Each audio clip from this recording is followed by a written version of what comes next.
Between 1966 and 1971, a small group of Australian soldiers achieved what 500,000 American troops could not. They turned the jungle into a hunting ground. They made the Viet Cong terrified of the dark. But here's what they don't teach you in history class. When the Pentagon saw what these men accomplished, they didn't celebrate. They didn't hand out medals. They said 5 words that would echo through military corridors for decades. You embarrassed us all. How did 120 Australian SAS operators achieve kill ratios that defied every principle of modern warfare? Why did their success humiliate the most powerful military machine ever assembled? And what did they know about the jungle that America, with all its firepower and technology, refused to learn? Stay until the end, because the answer will change everything you believe about courage, humility, and the true cost of war. Phuoc Tuy Province, South Vietnam. March 1966. The air tastes like copper and rotting vegetation. Morning mist clings to the canopy like a funeral shroud, thick enough to choke on. Through this green cathedral of death, 8 men move without sound. No radio chatter, no cigarette smoke, no metallic clink of equipment. Just breath, controlled and measured, and the soft compression of the jungle floor beneath rubber-soled boots. They are ghosts in tiger-striped fatigues. Australian Special Air Service Regiment, first deployment. They carry no expectations of glory, only the weight of selection that broke 400 men to find them. Each step is a conversation with the earth. Each pause is a question asked of wind and shadow. Somewhere in the triple canopy darkness ahead, the 274th Viet Cong Regiment owns the night. They have owned it for 3 years. American patrols venture out at dawn and return at dusk, if they return at all. The VC moves through this jungle like blood through veins, invisible and inevitable. They do not believe anything can hunt them here. They are about to learn otherwise, but to understand what happened in that jungle, to grasp why Pentagon generals would later slam closed-door briefings with fists on mahogany tables. We must first understand what America brought to Vietnam and what it forgot to bring. The United States arrived in Southeast Asia with the certainty of industrial supremacy. They brought B-52 bombers that could erase grid squares from existence. They brought napalm that turned jungle to moonscape. They brought artillery that could deliver 10,000 pounds of high explosive in minutes. They brought helicopters, 500,000 men, and the absolute conviction that firepower equals victory. Was not arrogance. This was doctrine. This was a lesson learned from 2 world wars, where American production capacity buried enemies beneath mountains of steel and fire. Germany's Wehrmacht, superior in training and tactics, drowned in a flood of Sherman tanks. Japan's fanatical resistance vaporized in atomic light. The formula was proven. Maximum force, maximum speed, overwhelming violence. Vietnam would be the same. Destroy the enemy's will to fight through superior firepower. Force them into open battle, where American advantages air support, artillery. Logistics would crush them. Find, fix, and annihilate. Search and destroy. Body count as a metric of success. The Pentagon built an entire war machine on this philosophy. They created free fire zones where anything that moved died. They dumped 20 million gallons of herbicide to strip away the jungle's cover. They flew 3.4 million sorties and dropped more bombs than all of World War II combined. They counted. Bodies like accountants counting profits, certain that some mathematical threshold would break the enemy's spine. But the jungle had different mathematics. For every Viet Cong killed, 3 more materialized from villages and tunnels. For every position bombed, the supply trails simply moved.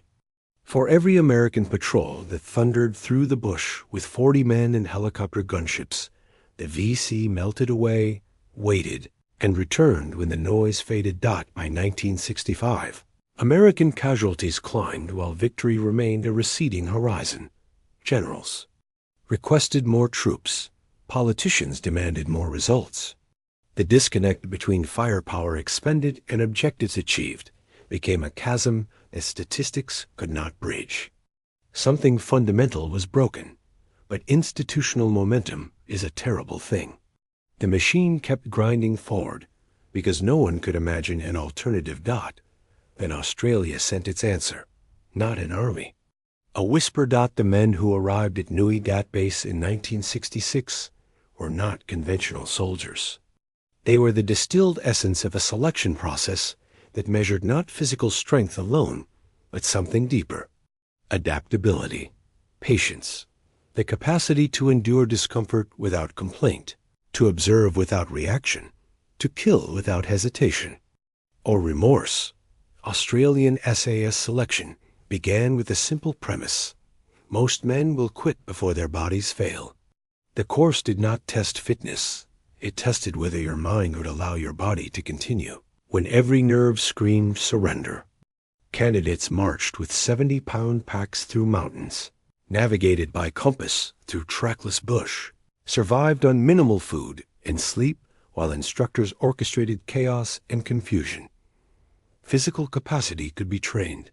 Mental architecture could not. Those who passed entered a culture that rejected heroic individualism for collective excellence. No man was the star. The patrol was the organism. 4 to 8 men moving as distributed intelligence, each reading terrain and threat. Independently, each trusting the others absolutely.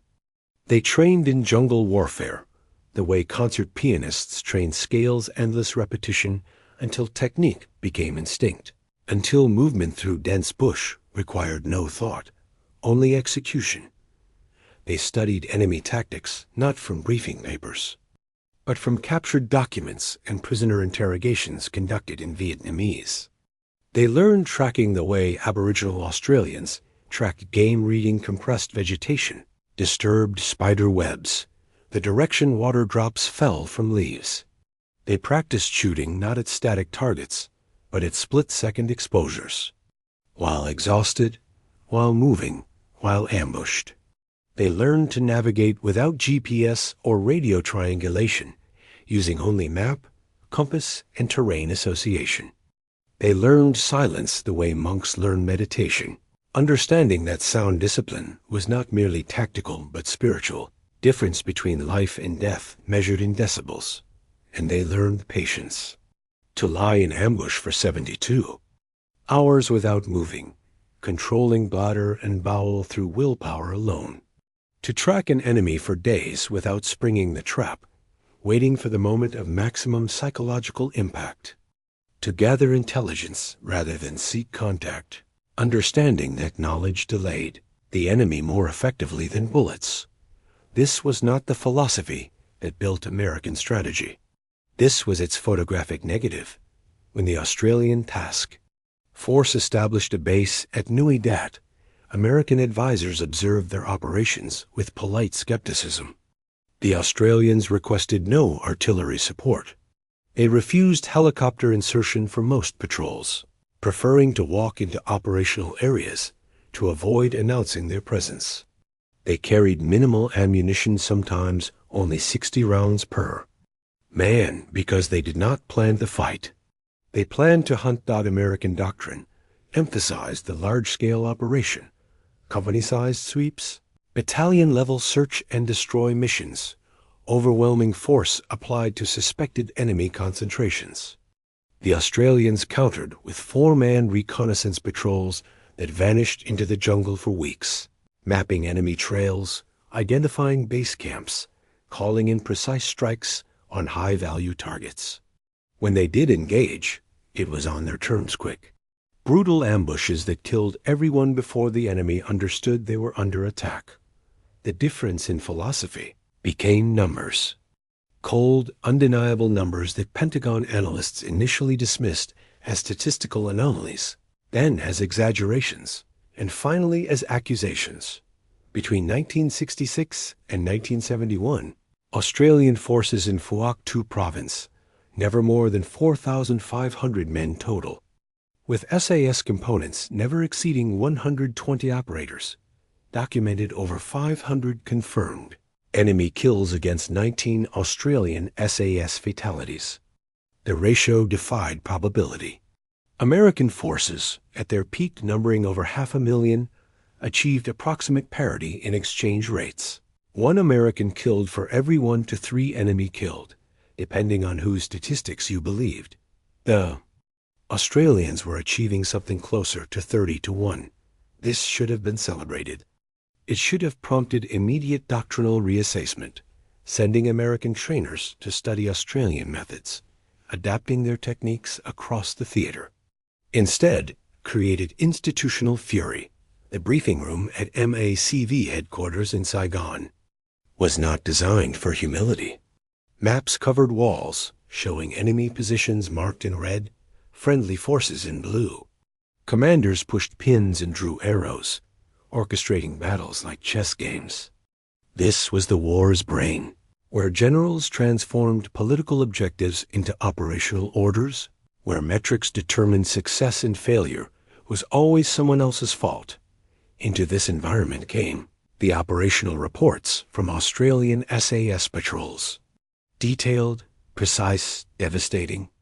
A 4-man team tracks a VC supply column for 3 days, maps their base camp, directs artillery that kills 40 enemy logistics personnel, and destroys 2 months of cached supplies.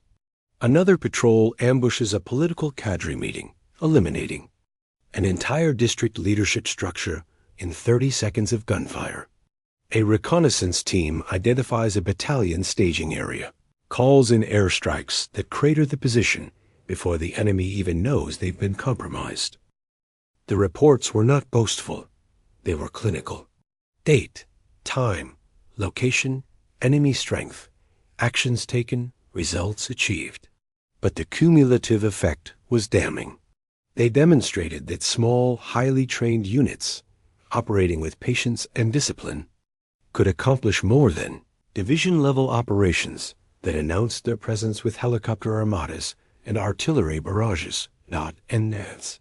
American general sources vary on which one, but multiple accounts confirm the incident reviewed these reports during a briefing on Allied contributions to the war effort.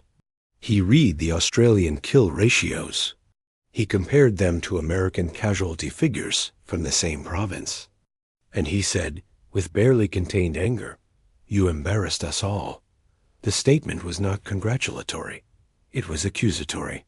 It implied that Australian success somehow reflected American failure, that their efficiency made American methods look wasteful, their discipline made American operations look clumsy. The subtext was clear. Stop making us look bad. But the Australians did not stop. They could not stop. Because what they discovered in the jungle was not merely a tactical advantage. It was psychological warfare conducted at such an intimate range that it broke the enemy's fundamental sense of security, that the Viet Cong understood danger. They lived with American artillery and airstrikes, devastating but predictable. When helicopters approached, you dispersed. When bombers came, you hid in tunnels. When American patrols entered your area, you watched them from concealment, noted their patterns, always the same trails, always returning to base before dark, and simply avoided them. The jungle was a sanctuary. The night was yours. Then men started dying in that sanctuary that night, and no one heard them scream. A sentry at a trail junction, throat cut, body discovered at dawn with his rifle unfired. A supply party moving through a supposed secure area, annihilated in seconds by gunfire from an unknown direction. Attackers vanished before reinforcements arrived. Base camps penetrated without alarm. Commanders killed in their hammocks, documents. Stolen, no trace of intrusion except empty shelves and corpses. The VC gave them a name, Ma Rong. Jungle ghosts. This was not courage they faced. This was something that violated the contract of warfare. You could fight brave men. You could outlast determined men. But how do you fight something that tracks you for days without your knowledge? That moves through your territory more quietly than you do? That kills without warning and disappears without trace? Captured documents and prisoner interrogations conducted by Australian intelligence officers who spoke Vietnamese revealed a spreading psychological crisis in VC ranks. Units refused to patrol certain areas. Sentries fired at shadows, compromising positions. Supply lines shifted constantly, adding days to delivery times. The 274th VC Regiment, which had operated freely in Phuoc Tuy for years, began consolidating into larger, more defensive positions, exactly the opposite of their preferred dispersed guerrilla tactics. The Australians had accomplished what half 1,000,000 Americans and unlimited firepower could not. They made the enemy afraid, but this success carried a price Americans were unwilling to pay. Not in blood or treasure, but in ego and doctrine. The fundamental difference was not merely tactical. It was philosophical. It struck at the core of how each nation understood power and its application. American military culture, forged in industrial warfare, measured effectiveness through resource expenditure. More bombs, more bullets, more boots on ground. Success was scalable. If one battalion could not take an objective, send two. If artillery was insufficient, add air support. Problems yielded to greater application of force. This created a specific type of soldier, trained, equipped, supported by immense logistical apparatus, but ultimately interchangeable. Individual excellence mattered less than system efficiency. Tactics emphasized standard operating procedures, ensuring consistent performance across thousands of units. Innovation was welcome in aggregate, but discouraged at individual level. The machine worked when everyone followed the manual. Australian SAS culture, born from British Special Forces tradition and refined in the sparse terrain of their homeland, took the opposite approach. They selected exceptional individuals, trained them to near superhuman standards, and trusted them to solve problems independently. No two patrols operated identically because terrain and enemy constantly changed. Tactics emerged from situation assessment, not from doctrine manuals. The patrol commander on the ground had more operational freedom than American company commanders, because the system assumed he possessed judgment worthy of that freedom. This created soldiers who thought like predators, patient, opportunistic, brutal when necessary, invisible when advantageous. They did not seek battle, they sought advantage. They did not measure success in body count, but in enemy disruption.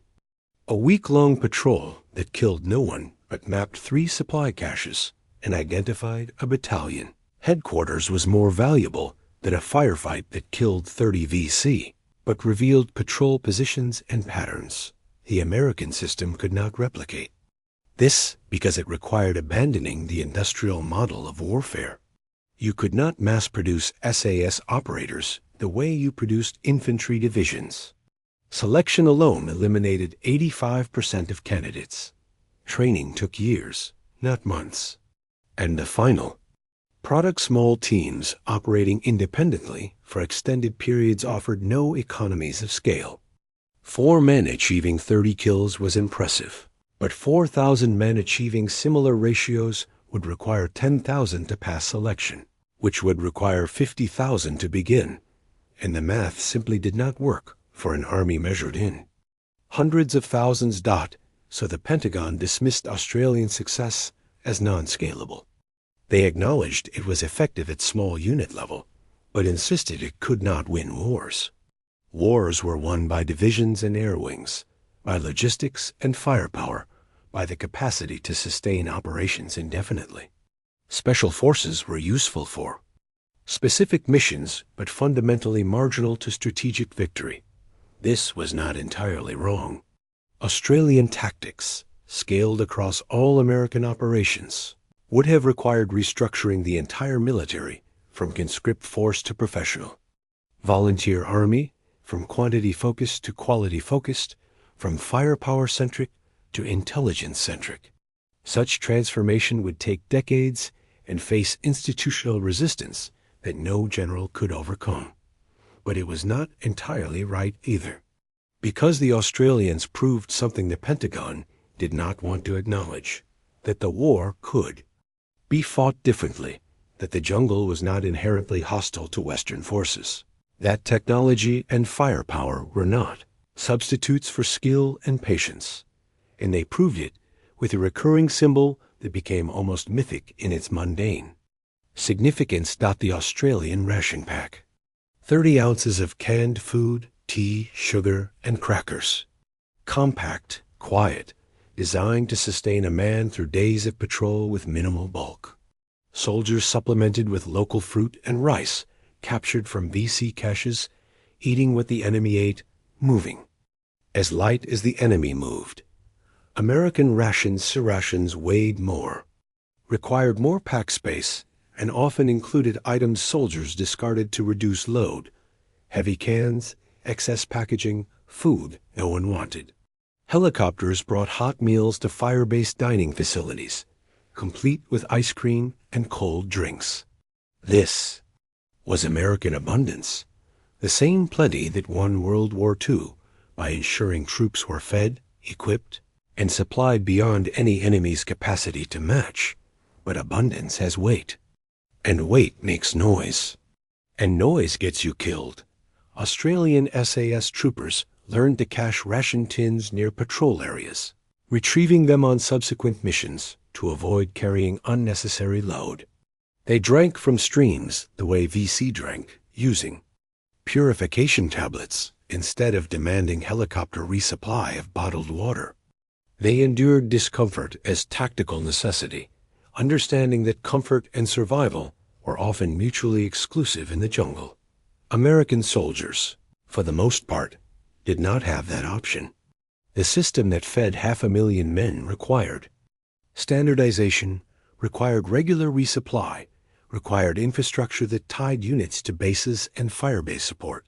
Patrols ventured out knowing they would return to hot food and cold beer, which was humane and logical, but also predictable. The VC learned American patterns because Americans followed patterns, because the logistics system imposed patterns, because abundance required organization and organization created vulnerability. The ration tin became a symbol of competing philosophies. American wealth versus Australian austerity. Comfort versus effectiveness. The promise of home versus acceptance of the wild dot, and in that symbol lay the deeper truth that made Pentagon generals slam doors and dismiss reports. The Australians succeeded not despite their limitations, but because of them. Scarcity forced innovation. Small numbers demanded excellence. Lack of fire support required patience and precision. They adapted to the jungle's terms instead of demanding the jungle adapt to theirs. This was unbearable admission, for an institution built on the principle that American methods were superior because America was superior. To acknowledge Australian success was to question that foundation, to suggest that maybe, just maybe, the most expensive, technologically advanced military in history had chosen the wrong approach. So they did not acknowledge it, not publicly, not in doctrine revision, not in training modifications. They filed the reports, noted the statistics, and continued the war as planned. Search and destroy. Body count. Firepower. The machine grinds. Forward because stopping requires admitting error, and institutions do not admit error until catastrophe forces recognition. There were exceptions. American Special Forces Green Berets, Navy SEALs, Marine reconnaissance units studied Australian methods and adopted some techniques.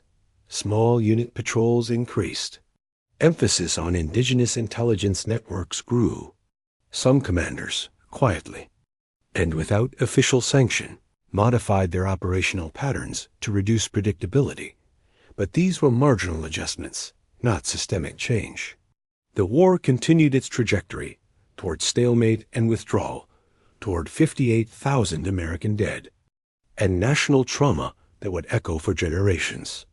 The Australians, who lost 521 killed across all services including SAS, withdrew in 1972 with their tactical reputation intact, but their strategic contribution ultimately irrelevant, because wars are not won by tactics alone.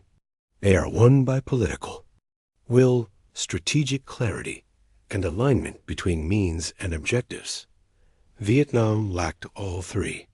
No amount of tactical excellence could compensate for confusion about why the war was fought, what victory meant, and whether the cost was acceptable. The Australians knew this. Their commanders understood they were contributing to an American effort, that their role was supporting, that the final outcome depended on decisions made in Washington and Saigon, not in the Phuoc Tuy jungle.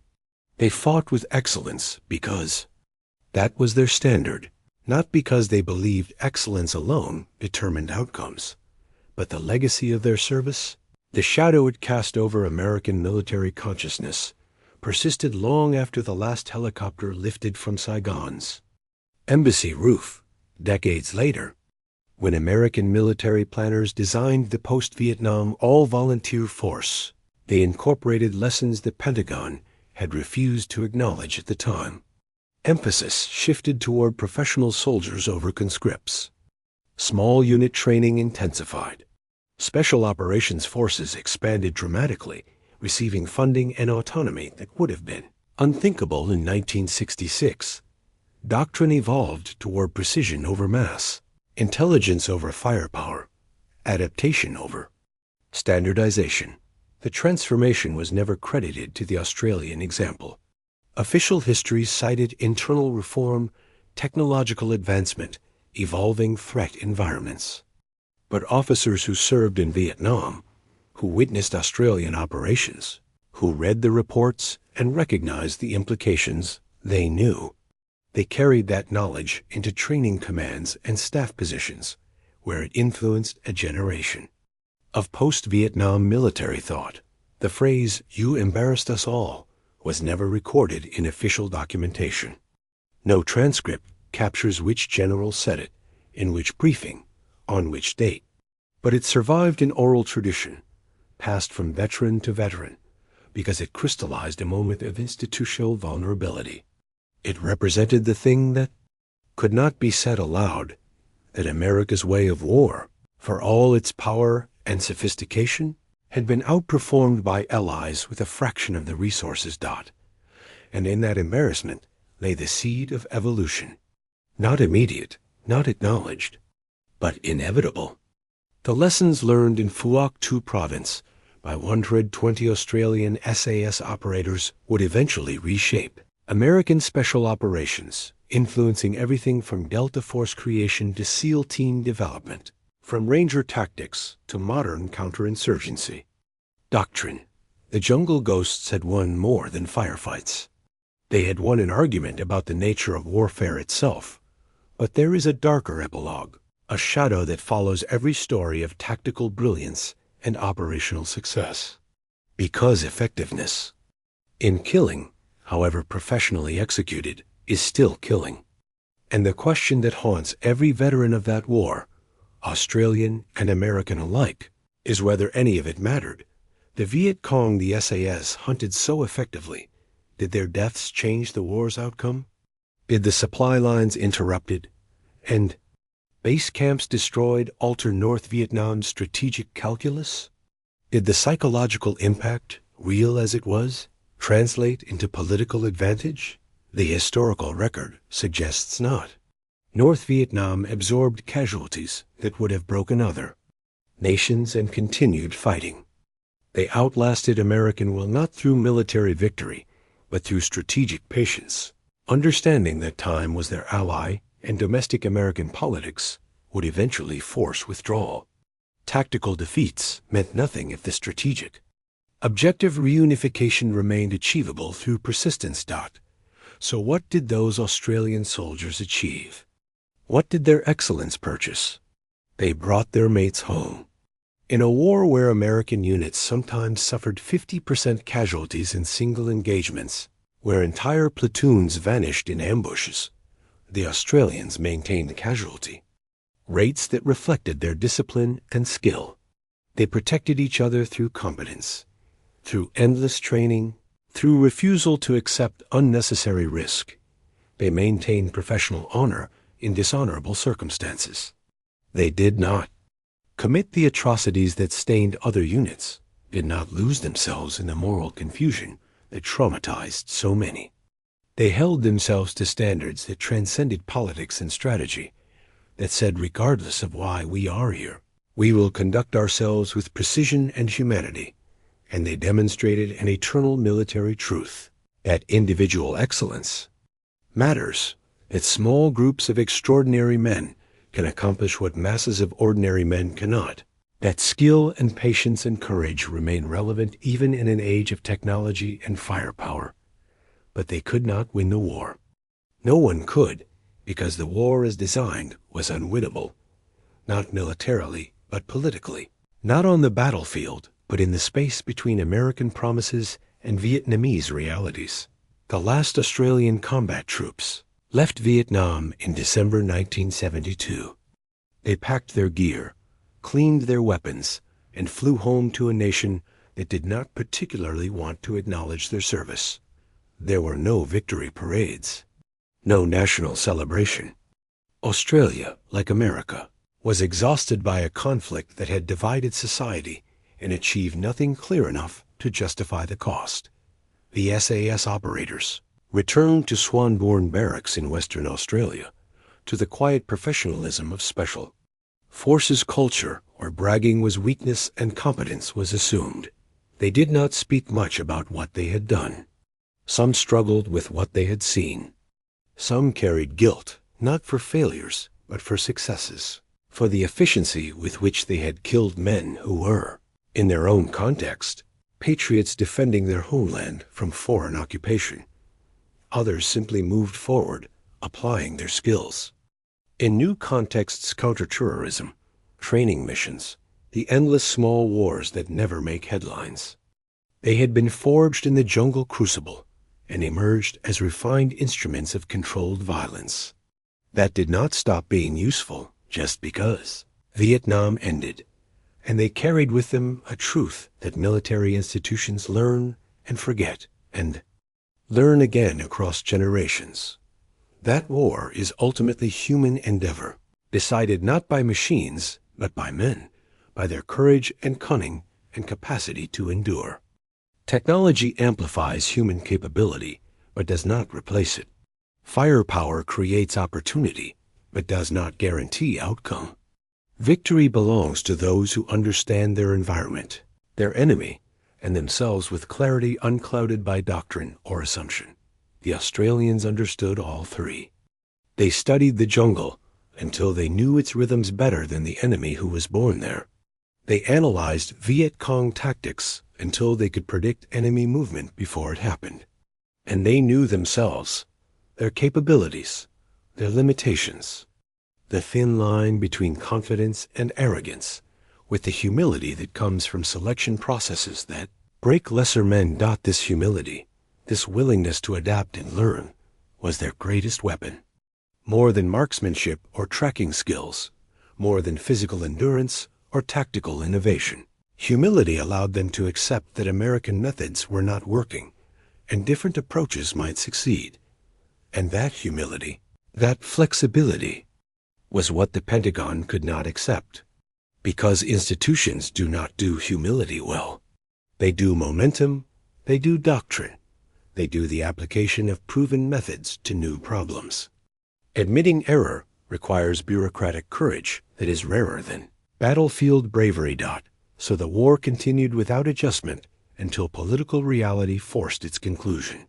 58,000 Americans died. 200,000 South Vietnamese soldiers died. Over 1 million North Vietnamese and Viet Cong died. Millions of civilians died. And when it ended, Vietnam unified under communist government regardless, proving that military effectiveness and strategic success are not synonymous. There is a photograph, rarely published, taken sometime in 1968 or 1969. 5 Australian SAS troopers standing beside their Land Rover at Nui Dat Base. They are not posed dramatically. They look tired, bearded, thin in the way men get thin when they burn more calories than they consume for months. Their weapons are clean but worn. Their fatigues are faded and patched. What strikes you about the photograph is not their appearance, but their eyes. They are looking at the camera with an expression that is not quite hostile, not quite friendly. It is the look of men who know something you do not, who have seen things you have not, who understand a truth you are not yet ready to hear. The truth they understood, the truth written in patrol reports and after-action reviews, the truth that made generals angry because it could not be acknowledged without dismantling assumptions. That warfare is not primarily about equipment or numbers. It is about will, patience, and the capacity to see clearly without the distortion of ego or doctrine.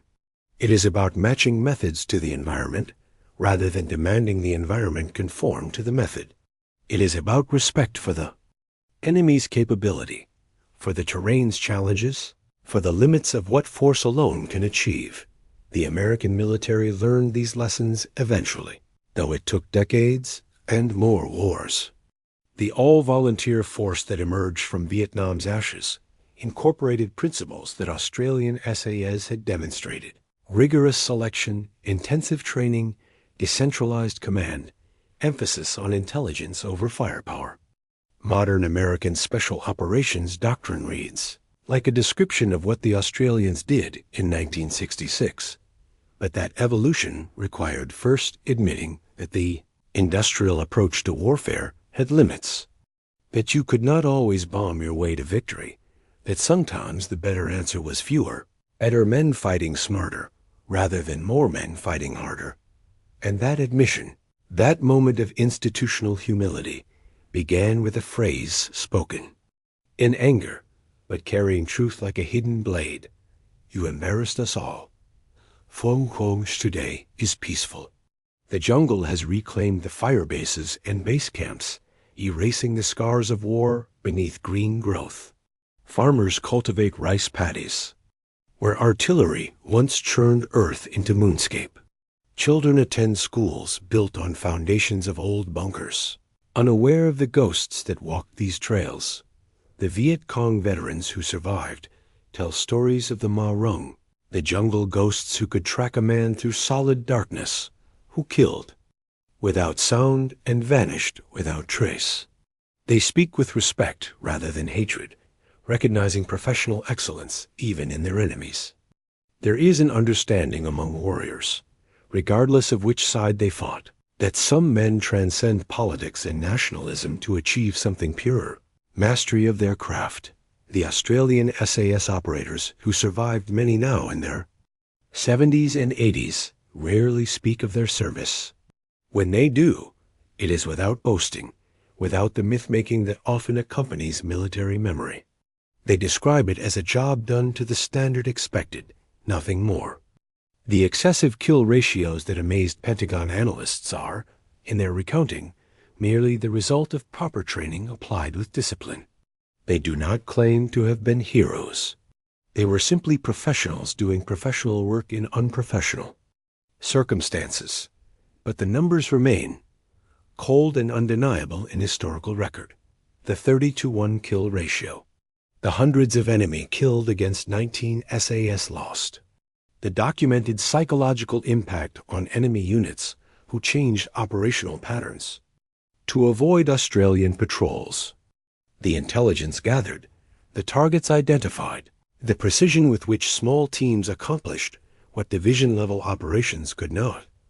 And the lesson remains, taught and forgotten and relearned across generations of military development.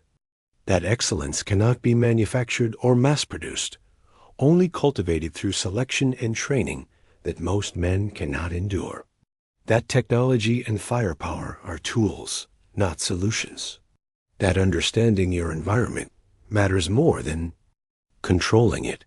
That patience is not weakness, but the highest form of tactical discipline. That wars are fought by nations, but won or lost by the character of individual men and the wisdom of those who lead them. The ration tin sits in a museum now, in the Australian War Memorial in Canberra. 30 ounces of preserved history, mundane and profound. It represents not just Australian service in Vietnam, but a philosophy of warfare that valued efficiency over abundance, skill over scale, adaptation over doctrine. Visitors walk past it, without recognition, drawn instead to the artillery pieces and helicopters, the dramatic machinery of war. They do not understand that this small tin, multiplied across thousands of patrols, was more consequential than any howitzer. It represents the willingness to endure discomfort, to move light, to survive on less, so you could move faster and strike harder than enemies burdened by their own logistics doubt. It represents the choice between comfort and effectiveness, between the way you wish war could be fought and the way war actually rewards. It represents humility, the acceptance that you must adapt to the jungle's terms, because the jungle will never adapt to yours. And it represents the question every military faces when doctrine meets reality, when theory encounters terrain, when plans collide with enemy who refuses to cooperate with your assumptions. Will you adjust? Or will you insist the world conform to your methods, pouring more resources into approaches that are not working, doubling down on doctrine because admitting error is more painful than accepting casualties? The Americans chose pride, at least initially, and pride cost 58,000 lives. The Australians chose humility, and humility brought them home. That is the legacy of the jungle ghosts. Not just tactical excellence, but philosophical examples. Not just how they fought, but how they thought about fighting. Not just that they succeeded, but why they succeeded when others failed. You embarrassed us all. The general meant it as condemnation, but history has transformed it into tribute. Because embarrassment is the first step toward growth, the recognition that what you thought you knew was incomplete, that others see what you cannot, that excellence exists in unexpected forms and places. The Australians did not embarrass America. They taught America, though the lesson took decades to learn. They demonstrated that in the space between courage and wisdom, between firepower and precision, between abundance and discipline, lies the difference between fighting and winning. And sometimes the greatest victory is not defeating the enemy, but learning something true about yourself. Learning that your way is not the only way. Learning that humility is strength, not weakness. Learning that the measure of a warrior is not how much force he can apply, but how little force he needs. The jungle taught that lesson to those willing to listen. The Australians listened. They learned the jungle's language, spoke its dialect of shadow and silence, and became predators in a green cathedral where others remained perpetual prey. And when they emerged from that jungle, when they returned home to silence and indifference, they carried knowledge that would eventually reshape military thought. That wars are won, not by those who bring the most, but by those who understand the best, not by those who shout loudest, but by those who move most quietly, not by those who refuse to change, but by those who adapt most completely. The ration tin sits in its case, small and silent, but inside its mundane form lives a truth that generals forget and soldiers learn again in every war. That excellence is not about having more. It is about needing less. It is about doing what must be done with what you have, without complaint, without expectation of glory, with only the standard you set for yourself and the brothers who walk beside you into the dark. That is what embarrassed the Pentagon. Not failure, but the demonstration that their entire paradigm, more firepower, more troops, more technology, was not the only answer, and perhaps not the best answer, and in Vietnam certainly not the right answer. The jungle ghosts knew. They walked the long patrols and came home. They did the impossible work and made it look routine. They fought the war that was, not the war they wished it to be. And in doing so, they held up a mirror to American military power and showed it something it did not want to see. That sometimes strength comes not from addition, but from subtraction, not from doing more, but from being more, not from changing the battlefield, but from changing yourself. That lesson echoes still through military academies and special operations compounds, through training courses that break most men who attempt them, through the quiet professionalism of warriors who understand that true confidence requires no boasting because competence speaks for itself. The Australians said nothing. They simply did the work, and the work said everything.